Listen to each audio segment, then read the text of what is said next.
देखो इसमें एरर क्यों आ रही थी, आप इसका स्टेटमेंट देखिए, यहाँ पे एक स्लैश लगा हुआ है और यहाँ पे एक और स्लैश लगा हुआ है। क्या कभी आपने ऐसा कोई स्टेटमेंट लिखा है कि %d डबल कोट्स के बाहर एक स्लैश लगाओ? और हम इसको नहीं भी लगाते हैं अगर, तो भी ये स्लैश हमने यहाँ पे यूज किया है %d के साथ। स्लैश कभी भी नहीं यूज कर सकते हैं %d के साथ। अगर ये स्लैश जब भी हम लगाते हैं तो इसको हम क्या बोलते हैं, एस्केप सीक्वेंस, है ना। जो भी स्लैश कैरेक्टर से स्टार्ट होते हैं, जैसे स्लैश एन हो गया, स्लैश टी हो गया, इसको हम लोग क्या कहते हैं, एस्केप सीक्वेंस। और स्लैश बी हो गया, तो हम इन्हें किसी पर्टिकुलर, जैसे यहाँ है स्लैश के साथ एन, स्लैश के साथ टी, तो ये तो करेक्ट है, इस तरह से यूज करेंगे तब तो ये करेक्ट है। हमने यहाँ पे सिंपली लिखा हुआ है, इसलिए ये जो दो स्लैश है ये मिलकर के एरर प्रोवाइड कर रहे थे। ठीक है, अभी हमने जो एक प्रोग्राम किया है इसी में हम लोग लगाकर देख लेते हैं। यहाँ पे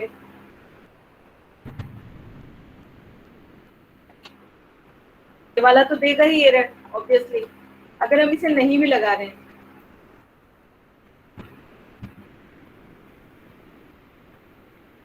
यहाँ पे स्लैश लगाया, अब भी एरर है, कोड हैज नो इफेक्ट।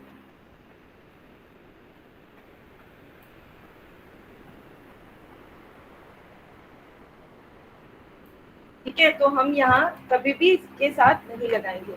अभी देखो एग्जीक्यूट होगी, तो यहाँ स्टेटमेंट देखना है। अगर तो यहाँ एरर दी हुई है तब तो हमने एरर सेलेक्ट कर लिया, ठीक है। अगर यहाँ एरर का कोई ऑप्शन ही ना होता, उस टाइम पे क्या आती है इसकी वैल्यू, फिर हम ये देखते कि इसके करेक्ट होने पे हमारा आउटपुट क्या आएगा। अगर यहाँ पे कोई भी ऐसा ऑप्शन ना होता कि एरर या गार्बेज वैल्यू, कुछ भी ऐसा ना होता, यहाँ पे नंबर्स होते जैसे इस वाले टेस्ट में है,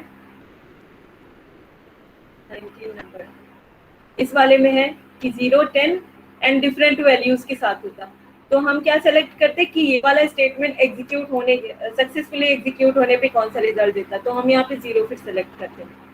ठीक है, अगर यहाँ पे एरर दिया हुआ है इसका मतलब ये जानबूझ कर दिया गया है कि हमारा अगर स्लैश होगा तो एरर प्रोवाइड करेगा। तो हमें स्टेटमेंट को बहुत अच्छी तरह से देखना है कि यहाँ पे कुछ ऐसा तो नहीं है कि एरर प्रोवाइड करे, क्योंकि यहाँ पे एरर ऑप्शन दिया हुआ है। और इस वाले एग्जाम्पल में यहाँ पे कोई भी ऑप्शन ऐसा नहीं है, everything is correct, every statement is correct in the form, है ना, उसी फॉर्म में है जिसमें ये करेक्ट होते हैं, करेक्टली एग्जीक्यूट होते हैं। तो यहाँ पे हमें वैल्यू मिलेगी 0। हाँ, ये देखो, ये जो हमारे सी फॉर्मेटेड इनपुट आउटपुट फंक्शन है वो सारे यही होते हैं। प्रिंटफ, स्कैनफ भी यूज होता है, हम लोग यूज कर रहे हैं already printf and scanf. S printf and S scanf भी यूज होता है, स्ट्रिंग को प्रिंट करने के लिए, स्ट्रिंग को स्कैन करने के लिए। और एफ प्रिंटफ और एफ स्कैनफ क्यों यूज होता है, फाइल को प्रिंट करने के लिए, फाइल को स्कैनफ करने के लिए। तो ये सारे ही जो स्टेटमेंट्स हैं ये हमारे किस में आते हैं, इनपुट आउटपुट फंक्शन के अंदर आते हैं, फॉर्मेटेड इनपुट आउटपुट फंक्शन। ठीक है, और ये सारे किसमें मिलेंगे आपको, stdio.h के अंदर मिलेंगे। क्वेश्चन नंबर 14 और 13 नंबर तो सेम ही था शायद, बट आंसर डिफरेंट आ रहा था उसमें। हाँ, आंसर डिफरेंट आ रहा था, क्यों? क्योंकि मैंने बोला ना कि अगर ऑप्शन में ये वाला आंसर आता, ये वाला आंसर इसमें भी होता तो आप तो वही सेलेक्ट कर लेते। मगर देखो यहाँ पे ऐसा है, अगर आप इसको सॉल्व करोगे इसे, तो ये क्या करेगा, ये इंटीजर में स्टोर हो रहा है, ये फ्लोटिंग पॉइंट नंबर प्रोवाइड करेगा, आंसर कैसा आएगा, रियल नंबर आएगा।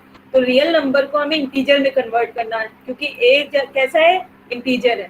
तो जब भी पॉइंट में कुछ वैल्यू आ रही होंगी हम उसे क्या करेंगे, राउंड फिगर में, यानी 2.5 को हम कैसे स्टोर करेंगे, 2 से स्टोर करेंगे ए के अंदर। ठीक है, तब तो ये हमारे, क्योंकि हमें ये ऑप्शन गिवन है, इसलिए ये हमारे सभी के लिए यही ऑप्शन आंसर आएगा, ए की वैल्यू 2, बी की वैल्यू 2, सी की 2 एंड डी की 2। बट यहाँ पे देखो, यहाँ ऐसा कोई ऑप्शन नहीं है, तो यहाँ पे इन्होंने वो वैल्यू ली है जो एक्चुअल में इसके डिवीजन के बाद आएगा। जैसे 5 की वैल्यू 5/2, ठीक है, क्योंकि यहाँ पे ऑप्शन ही नहीं है।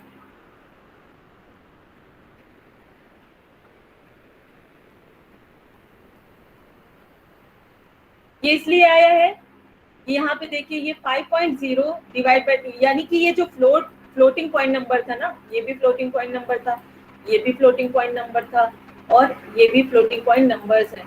तो ये आउटपुट कैसा देंगे, फ्लोटिंग पॉइंट में देंगे, तो ये फ्लोटिंग पॉइंट में आया है। ठीक है, ये हमारा कैसा था, ये हमारा था 5/2, यानी दोनों ही इंटीजर थे, और इंटीजर को इंटीजर से डिवाइड किया तो इंटीजर वैल्यू आएगी, तो इसलिए यहाँ पे इंटीजर वैल्यू ली हुई है। मतलब है तो रियल वैल्यू, क्योंकि 2.5 आएगा, मगर वो इंटीजर वैल्यू में ही आएगा ना, इसलिए यहाँ पे करेक्ट ऑप्शन हमारा यही था। तो हम लोग पहले वो ऑप्शन देखते हैं जो हमारे आंसर से बिल्कुल मैच करेगा, हमारे सॉल्यूशन से मैच करेगा। अगर उससे थोड़ा सा भी मिलता जुलता हमारा आंसर आ रहा है तो हम उसको सेलेक्ट करते हैं, अगर हमारा करेक्ट ऑप्शन नहीं है इसमें।